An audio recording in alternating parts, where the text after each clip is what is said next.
Praise the lord. దేవునికి స్తోత్రం. సాటి లేని జీవము గల సర్వశక్తిమంతుడైన యేసయ్య పరిశుద్ధ నామంలో అందరికీ బ్లెస్సింగ్ బీయింగ్ క్రిస్టియన్ తరపున వందనాలు. మరి మన మెడిటేషన్స్ ఆన్ ద క్రాస్లో భాగంగా ఈరోజు పశ్చాత్తాపం అనే మాటను ధ్యానిద్దాము. దీనికి కీవర్డ్స్గా మత్తయి సువార్త 27వ అధ్యాయం 3వ వచనం. అప్పుడు ఆయనను అప్పగించిన యూద ఆయనకు శిక్ష విధింపబడగా చూచి పశ్చాత్తాపడి ఆ 30 వెండి నాణెములు ప్రధాన యాజకుల ఎద్దుకును పెద్దల ఎద్దుకును మరలా తెచ్చి, మరి పశ్చాత్తాపం అనే మాట ఇంగ్లీష్లో రిపెంటెన్స్ అని ఉంటుంది. అలాగే రిపెంటెన్స్ అనే మాట తెలుగు ట్రాన్స్లేషన్కి వచ్చేసరికి మారు మనసు అనే మాటతో ట్రాన్స్లేట్ చేయడం జరిగింది. ఇక్కడ ఇస్కరియోతు యూదా గారికి ఇంకా మారు మనసు పొందే అవకాశం లేకుండా పోయిందనమాట. చాలా మంది కూడా వారి జీవితంలో మారు మనసు పొందే టైంకి, పశ్చాత్తాపడే టైంకి జరగాల్సిన కీడు నష్టం జరిగిపోతుంది. ఇంకప్పుడు వారు రిగ్రెట్ ఫీల్ అయినా కానీ, రిపెంటెన్స్ ఫీల్ అయినా కానీ ఉపయోగం లేదన్నమాట. కానీ యేసయ్య అయితే అనేకమైన అవకాశాలను ఇస్తూ ఉన్నాడు. ఎవరునూ నశించిపోకూడదని, అందరూ మారు మనసు పొందాలని నా రాకడను ఆలస్యం చేస్తూ ఉన్నాడు.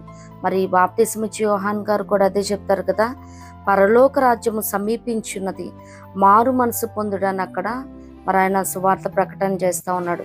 మరి మారు మనసు తగిన ఫలాలు ఫలించాలని కూడా తన సువార్తలో తెలుపుతూ ఉన్నారు. అంత మాత్రమే కాదు, కానీ మారు మనసు పొందకపోతే నశించిపోతామని మరి యేసయ్య లూకా సువార్తలో తెలపడం చూస్తూ ఉంటాం అన్నమాట. మారు మనసు పొందుటకై నీతిమంతులను పిలవరాలేదు కానీ పాపులనే పిలవచ్చానని యేసయ్య చెప్తా ఉన్నారు. మరి చాలామంది చాలా తప్పులు చేస్తూ ఉంటారు. మరి కొందరైతే పశ్చాత్తాపడతారు, అది ఆన్ టైంలో కనికరించబడతారు. కొంతమంది తప్పు మీద తప్పు చేసుకుంటూ వెళ్తారు, దాన్ని సమర్థించుకుంటూ ఉంటారు. దాన్ని వారు అసలు యాక్సెప్ట్ చేయరనమాట, వారు తప్పు చేస్తున్నామని. మరి సామెతలో ఉంటుంది కదా, అతిక్రమములు చేయవాడు వర్తిల్లడు, వాటిని ఒప్పుకొని విడిచిపెట్టువాడు కనికరం పొందిన లేఖనాలు సెలవిస్తున్నాయి. దెన్నెందేరు మనం ఒప్పుకున్నట్లయితే, పశ్చాత్తాపడినట్లయితే, మారు మనసు పొందినట్లయితే దేవుడు మనల్ని క్షమిస్తాడనమాట. ఈ శ్రమల దినాలలో నిత్యంగా మనం తెలుసుకోవాల్సింది, మరి పశ్చాత్తాపడే మనసు ప్రతి ఒక్కరికి ఉండాలి. వాటిని ఒప్పుకొని విడిచిపెట్టే మనసు మనం కలిగి ఉండాలన్నమాట.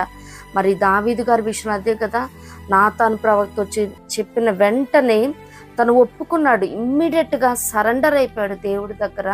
మరి ఒప్పుకొని విడిచిపెట్టారు, మరలా అది చేయలేదు. అదే శాంసన్ గారు అయితే తప్పు మీద తప్పు, చేసిన తప్పే చేస్తూ ఉన్నాడు. ఎట్టకేలకి మరి దేవుని దృష్టిలో తను ఉన్నాడు కాబట్టి, ఆత్మ నశించడానికి ఇష్టం లేదు కాబట్టి చివరి క్షణాన అయినప్పటికీ మరి పశ్చాత్తాపడటం మనం చూస్తూ ఉంటాం అన్నమాట.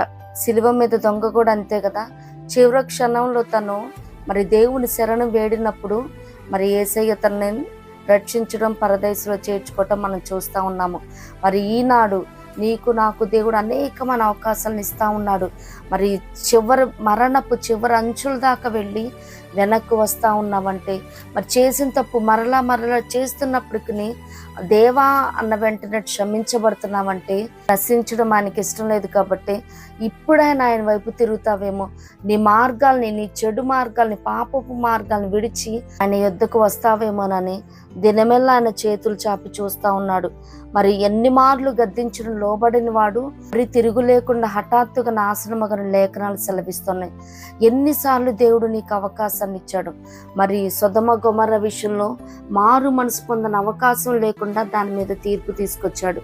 మరి నినివే పట్టణస్థులకైతే అక్కడ సువార్త ప్రకటన చేయటం చూస్తూ ఉన్నమాట. మరి ఈ దినాన నీ చేరువులోకి, నీ చెంతకే దేవుని వాక్యం వస్తూ ఉన్నదంటే, నిజంగా నువ్వు నమ్మి మారు మనసు పొంది నీ పాపపు మార్గాలను విడిచిపెట్టి పశ్చాత్తాపడి రక్షించబడతావని దేవుడు మరలా నీతో మాట్లాడుతూ ఉన్నాడు. మరి ఇది ఎన్నో అవకాశం దేవుడు నీకు ఇస్తూ ఉన్నాడు.